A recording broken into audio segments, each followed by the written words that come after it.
Welcome to my channel. आज हम polymer chemistry का मोस्ट इम्पॉर्टेंट टॉपिक पढ़ेंगे। इलास्टोमर्स क्या होता है, इसके बारे में, इसकी स्ट्रक्चर देखेंगे एंड इसके प्रकार।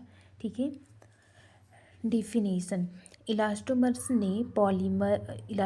वे पॉलीमर होते हैं जो खिंचाव के बाद अपनी मूल आकृति में वापस आ जाते हैं। मतलब जैसे कोई तार रहता है, उसको जैसे खींचते हैं तो वो बढ़ता है और जैसे छोड़ देते हैं वह अपनी खिंचाव की फिर मूल अवस्था में आ जाता है।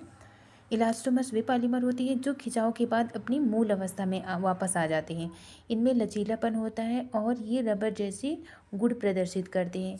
मतलब जैसे ही खींचते हैं तो वो लंबा होगा और जैसे ही उसको छोड़ देंगे तो वो अपनी वापस अवस्था में आ जाता है। ठीक है, स्ट्रक्चर। इलास्टोमर्स पॉलीमर चेन में हल्की क्रॉस लिंकिंग होती है जिससे ये खींचने पर टूटते नहीं हैं।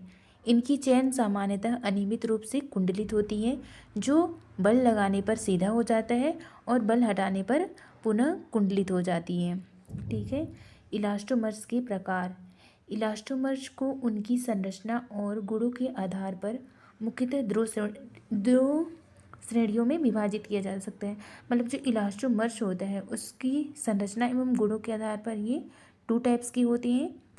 पहला है थर्मोस्टेट इलास्टोमर्स, दूसरा है थर्मोप्लास्टिक इलास्टोमर्स। तो थर्मोस्टेट इलास्टोमर्स क्या होता है? ये इलास्टोमर्स वल्कनाइजेशन प्रक्रिया के माध्यम से स्थायी क्रॉस लिंकिंग प्राप्त करते हैं जिससे ये गर्मी में पिघलते नहीं हैं और एक बार आकार देने के बाद पुनः ढाले नहीं जा सकते हैं। नेचुरल रबर पौधे से प्राप्त होता है और सबसे सामान्य इलास्टोमर्स है। नियोप्रीन क्लोरोप्रीन का बहुलक होता है। जो नियोप्रीन है वो क्लोरोप्रीन का बहुलक होता है जो जल रोधक गुणों के लिए जाना जाता है। ब्यूना एस स्टाइरीन और ब्यूटाडीन का एन पॉलीमर है जिसे स्टाइरीन ब्यूटाडाइन रबर भी कहा जाता है। थर्मोप्लास्टिक इलास्टोमर्स ये इलास्टोमर्स थर्मोप्लास्टिक और इलास्टोमर्स के गुणों का संयोजन होते हैं। ये गर्मी में पिघलते हैं और ठंडा होने पर कठोर हो जाते हैं जिससे उन्हें पुनः ढाला जा सकता है, जैसे TPES TPE भी। फाइबर्स क्या होता है, इनकी डिफिनेशन। फाइबर्स लंबे, पतले और लचीले धागे जैसे संरचनाएं होती हैं जो प्राकृतिक या कृत्रिम स्रोतों से प्राप्त होता है। ये संरचनाएं आमतौर पर पॉलीमर से बनी होती हैं जो छोटी छोटी मोनोमर इकाइयों के दोहराव से बनते हैं। फाइबर का अनुप्रयोग वस्त्र, रस्सी, कागज, औद्योगिक सामग्री और संचार जैसे क्षेत्रों में होता है। फाइबर के प्रकार। नेचुरल फाइबर्स पौधों, जानवरों या खनिजों से प्राप्त होते हैं।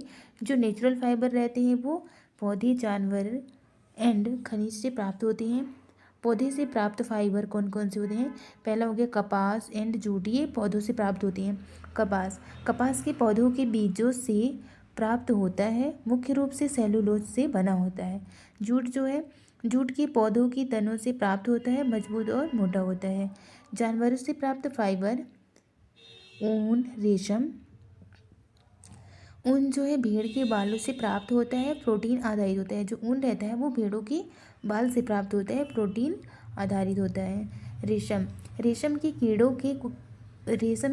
के कोकून से प्राप्त होता है। मतलब जो रेशम रहता है वो रेशम के कीड़ों के कोकून से प्राप्त होता है। फाइब्राइन प्रोटीन से बना होता है। सिंथेटिक फाइबर्स क्या होते हैं? कृत्रिम फाइबर रासायनिक प्रक्रियाओं द्वारा बनाए जाते हैं और मुख्य रूप से पेट्रोलियम उत्पादों से प्राप्त होता है। जो सिंथेटिक फाइबर होते हैं वो रासायनिक प्रक्रियाओं द्वारा बनाए जाते हैं और मुख्य रूप से पेट्रोलियम उत्पादों से प्राप्त होता है। एग्जाम्पल के लिए nylon and polyester. Nylon polyamide polymer से बना होता है जो मजबूत और लचीला होता है। एंड पॉलीएस्टर पॉलीमर से बना होता है, यह टिकाऊ और प्रतिरोधी होता है। ठीक है, thank you so much. Like and subscribe करें।